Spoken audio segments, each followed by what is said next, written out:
No vídeo de hoje, trataremos do artigo 136 do Código Tributário Nacional, no qual se inicia a disciplina da responsabilidade por infrações. Dispõe o artigo 136 do Código Tributário Nacional que, salvo disposição de lei em contrário, a responsabilidade por infrações da legislação tributária independe da intenção do agente ou do responsável e da efetividade, natureza e extensão dos efeitos do ato. É muito comum escutarmos pessoas dizendo, por conta do que consta desse artigo, que a responsabilidade por infrações no direito tributário brasileiro é sempre objetiva. Isso é errado. O artigo não diz isso. O artigo diz salvo disposição de lei em contrário. Então, a menos que a lei exija o dolo, a menos que a lei exija a intenção do agente ou que ela exija um certo efeito para o ato praticado, a menos que a lei exija, isso é irrelevante. Mas o artigo não diz que isso é sempre relevante. Por quê? Porque não fica a critério da lei dispor sobre isso. Porque depende de que infração se está falando e depende de que sanção ou de qual montante da sanção se está cogitando. Por quê? Porque como foi visto no vídeo dedicado ao princípio do não confisco, as multas, a elas, não se aplica propriamente a limitação do efeito confiscatório. Em princípio, as multas podem e devem ser gravosas ao ponto de desestimular os atos que justificam a sua cobrança. Voltando para aquela explicação constante daquele vídeo. O tributo, ele é devido em função de fatos praticados pelo contribuinte que, em tese, são lícitos. E por conta disso, o contribuinte pode dizer que tem o direito de praticar esses fatos. O tributo, ele alcança a propriedade e existe o direito de ter a propriedade. O tributo alcança uma atividade econômica, existe o direito de exercer uma atividade econômica.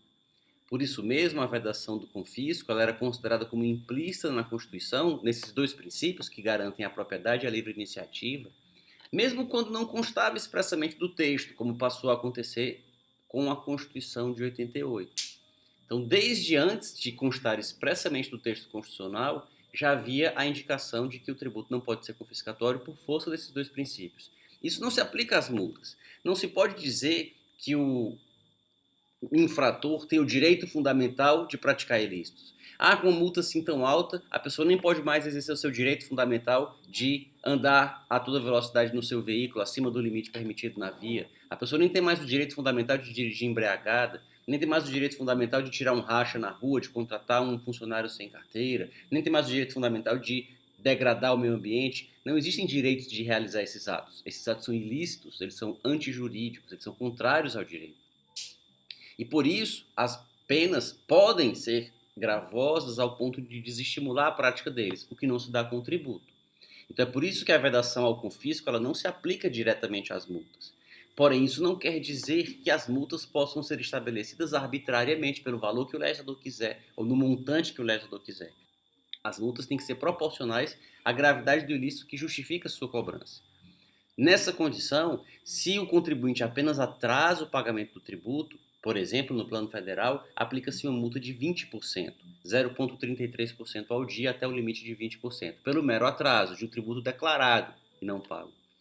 Se o contribuinte comete um erro na apuração do tributo, no âmbito do lançamento por homologação, e o fisco precisa fazer um lançamento de ofício em função disso, a multa é de 75%. Mas se há evidente intuito de fraude, a multa eleva-se para 150%.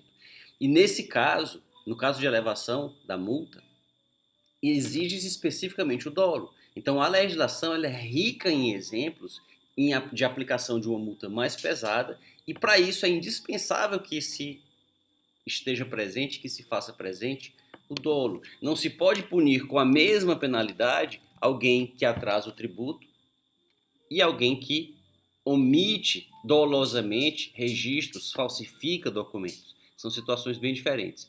E prova disso, prova de que a responsabilidade tributária não é objetiva, como parece dizer o artigo 136, que não diz, prova disso, ele diz que ela pode ser independente do dolo, dependendo do que disser a lei, e a lei só vai poder fazer isso dependendo do tipo de pena que ela estabelecer.